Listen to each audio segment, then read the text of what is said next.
Welcome to the podcast. This is so exciting. I've got on Carole Kirschner, who is director of the CBS Director Diversity Writers Program and author of the Hollywood Game Plan, which I had the privilege of reading. Thank you for being on the show.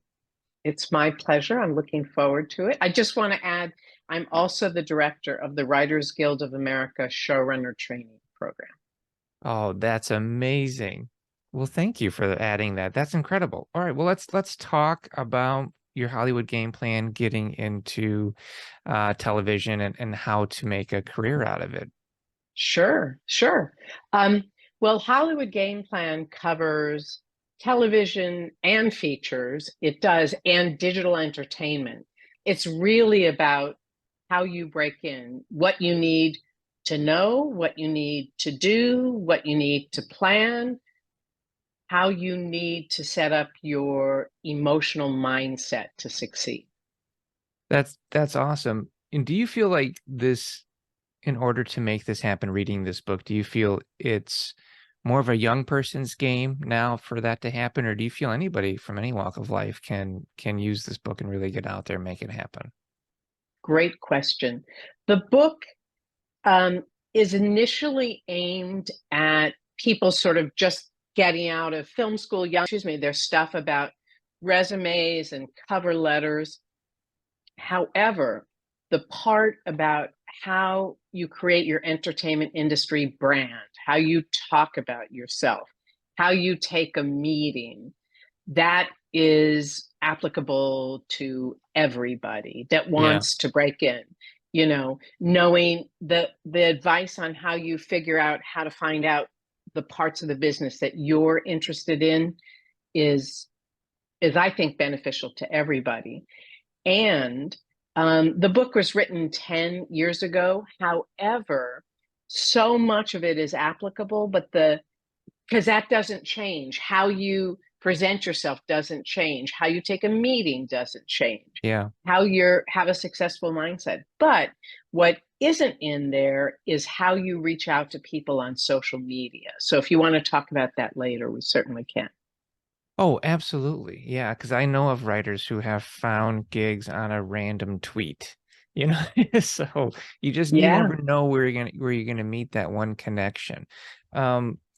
But one of the things I was reading in that book, other than the fact they have these fantastic exercises at the end of each chapter, which tells you like, what are you doing? Here's 5 things you can do. Pick 3 and institute them into your daily life. I think that's awesome. I'm a big fan of checklists Me and too. Love goals. lists. Yeah. So, but one thing you said is make yourself irresistible to decision makers, and I think this isn't something that's actually really ever considered in a filmmaker out there or a screenwriter who's reaching out to try and make connections. I think that's such a brilliant idea. Yeah. Here's the thing. For me, when I meet writers, directors, producers, filmmakers, I know, and I'm accurate 90% of the time. I know within 10 minutes whether that person's going to succeed or not. Wow. And it has to do with how confident they are without being an asshole, how prepared they are in terms of meeting me. And this goes for anybody, have they researched me?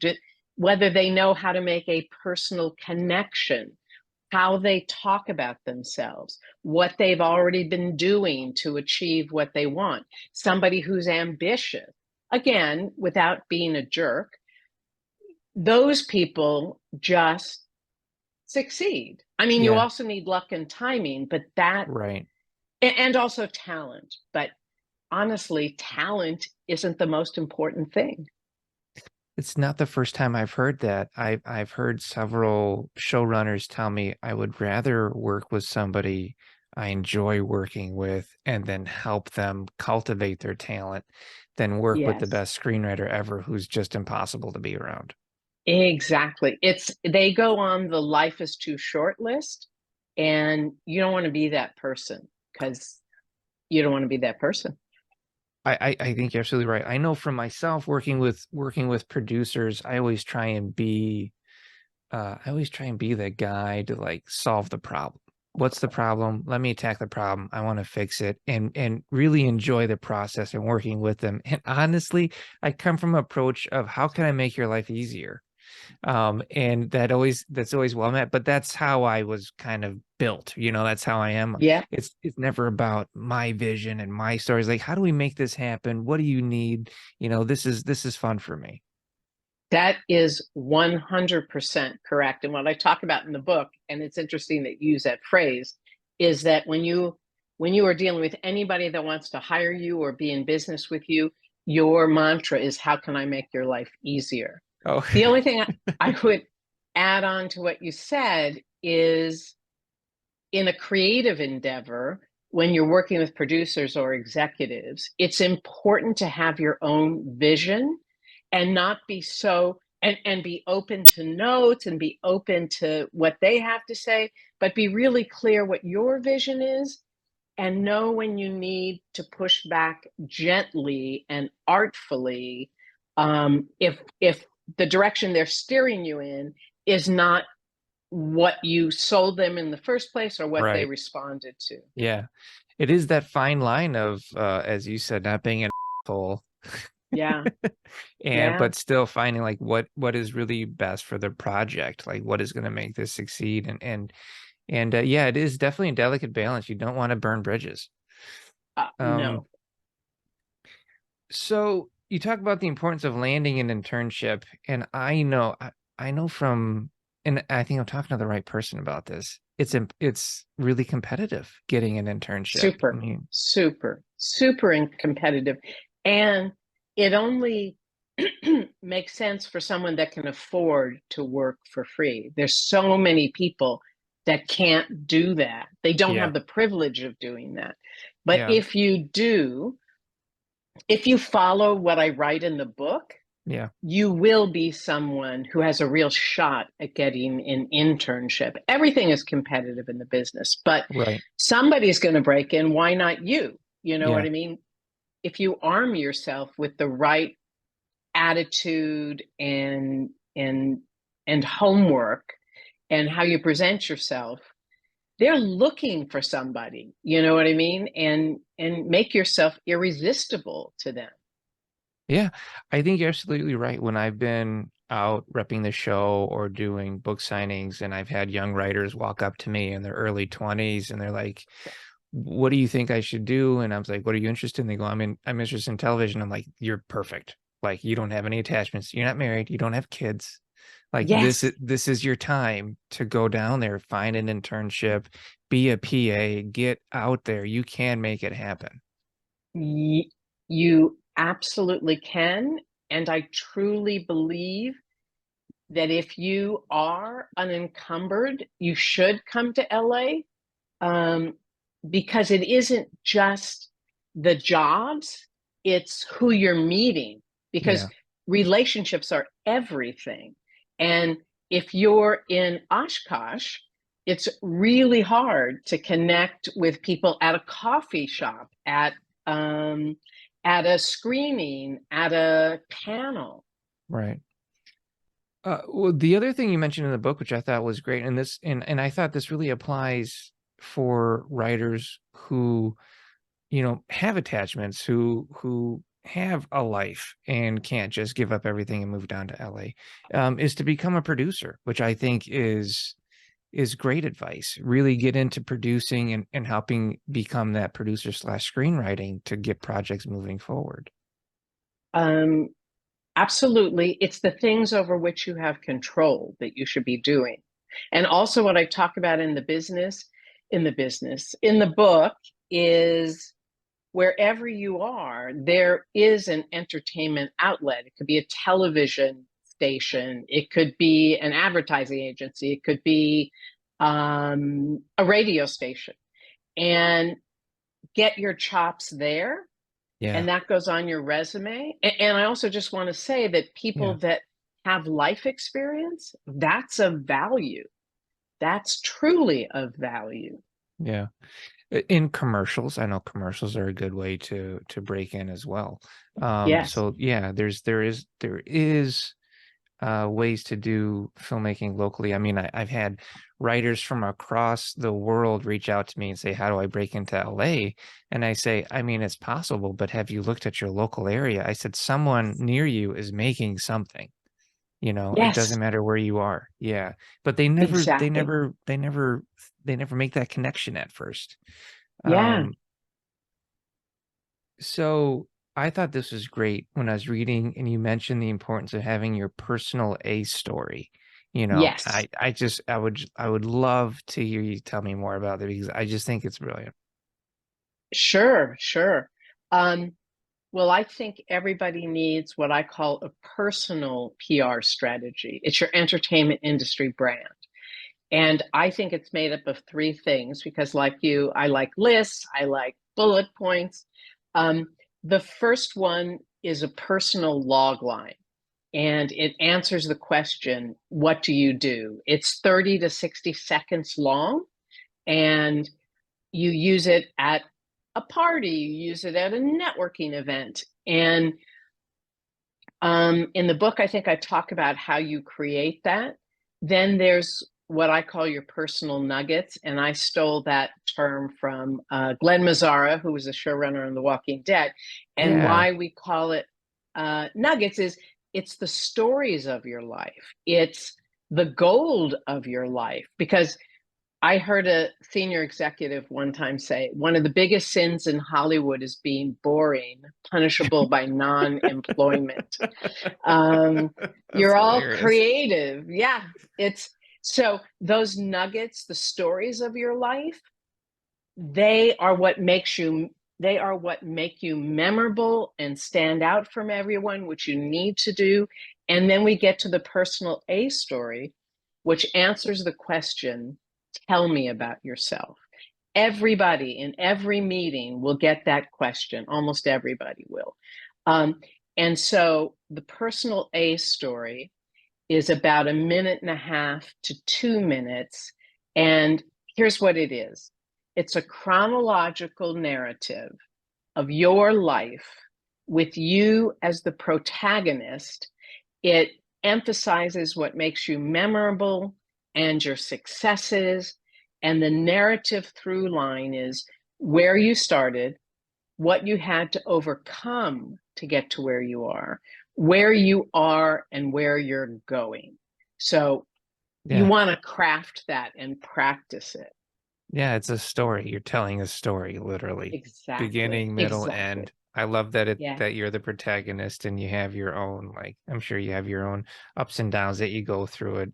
It's pretty fantastic. You'd probably do your own little beat sheet for it. It's Yes. Yes. brilliant. In fact, on my website, you could, if you go to carolekirschner.com/story, I have a ebook on how you create that personal logline. That's beautiful. All right, I'm going to tell you, Carol, one of my favorite parts of the book, because I think writers don't realize the importance of this, is finding a mentor and treating them right.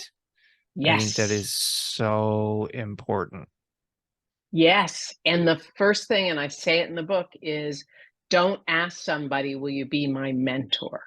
That that is uncomfortable for them. They may not be feeling your vibe, and you're going to make them have to say no. And Right. nobody wants to say no in Hollywood because they Yeah. never know when they're. So the way that you do it is by having a genuine relationship with somebody. Hmm. Um, and doing your own work, being somebody they want to help, and then thinking about what you can do for them. Yeah. And it will evolve organically. And you don't want to ask too much of your mentor. That's a sure way to have that relationship go south. Yeah. And treating them with respect and paying it forward is important. And you have to be careful when you're working with somebody that it's not toxic. I've had mentors that were toxic. But then Really? I've had mentors that were like, wow, they're really genuinely, they're trying to help me. And it's Yes. just, it's a feeling of, validation I think a writer can have when someone who's kind of been in the trenches starts to believe in you, because I think that is one thing that writers tend to struggle with after a while, especially if they're not getting anything made, is validation. Should I even be doing this? I think is something Yes, that everybody thinks of. sure. Um, All right. and I was just going to say, and to Yeah. that end, what I tell my clients is give yourself a full year where you're all in, nothing else, you're all in, and don't have doubts. And then at the end of a year, evaluate if you've made any progress, Yeah. and then do it for another year, all in. Yeah. Um, I think that really helps. I did that when I first started. I started small. I would be all in for a couple of months, and then Uh, I would be all in a little bit longer. And then eventually, 10 years later, still all in. yes, So yeah, yeah, I get it. Yeah, that makes total sense. And uh, talking about agents is always something that's on every screenwriter's mind, whether they're a of course. beginner or if they're like me, they're a graybeard. And uh but what I love is that you discuss making your work agent ready, which I think is so important and gets missed by a lot of writers because they get lost about this is my vision. And it's like, great, that's your vision, but is this ready for an agent? And I think it's awesome that you talk about that. Absolutely. Because you have one shot, you really do. If somehow you manage to get your script to an agent, if it needs to be blazing hot in Yeah. order for them to pay attention. And if this is like your first or second draft, and I know people who've sent their material that was just a second draft that didn't have other eyes on it to a manager or an agent, and nothing happened, and nothing will happen with that person. Yeah. So it's about having five drafts, having it be ready, having it be in final draft, having it be having no typos, having it so that the first 5 pages grabs the reader Yep. and they can't put it down. Absolutely. Um, and don't send it out until other people have seen it and said, yeah, it's ready. Right. Absolutely. I personally, I'll whip out like 12 drafts before I'm like, okay, maybe I could send this to somebody, perhaps. Great. I So love like that. it's And just, yeah, yeah, it's um, such an important thing. it truly is. And I love that you do 12 drafts, but I also want to say, how long does it take you to do 12 drafts? I am a prolific writer, so I Mm-hmm. can I can do drafts rather quickly. I mean, I can have everything done within 6 weeks and have it clean and polished and ready to go. 12 drafts in 6 weeks. Yes. Yeah, I'm very quick. Oh my goodness. But That's clean amazing. and efficient. Yeah. So, That's um, amazing. oh, thanks. So, Yeah. uh, uh, there I know you've got some classes coming up and I want to talk about that, but is there anything else I should have asked you that I haven't? Um, Let me just think for 1 second here. Yeah, no problem. I think something that I like to talk about Hmm. is how to make sure that you have the right attitude. If you're not familiar with Hollywood, if it doesn't come to you naturally, and you know, it's about doing 110% all the time. It's as someone I know who's a very successful showrunner says, look to your left and look to your right. Those are the people you're competing with, and make sure that you're 50% better than them. So, Wow. it's doing the work on all levels, your craft, the business, your personal presentation. And I'm just going to say this again, I guess we're wrapping up, is somebody breaks in every day.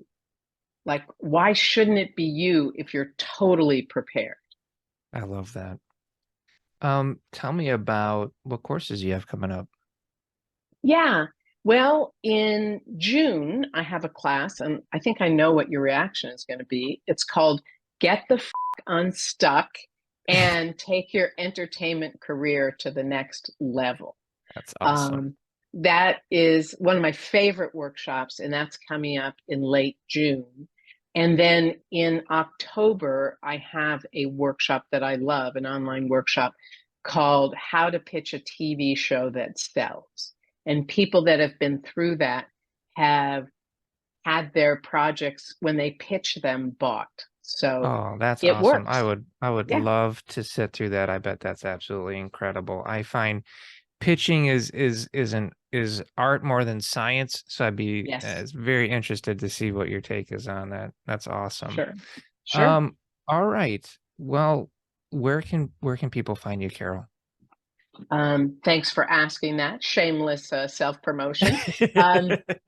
You can find me at carolekirschner.com. If you sign up to be on my mailing list, you'll find out about these classes and get a lot of Great. good information. And, I wish everybody luck. And thank you so much for having me.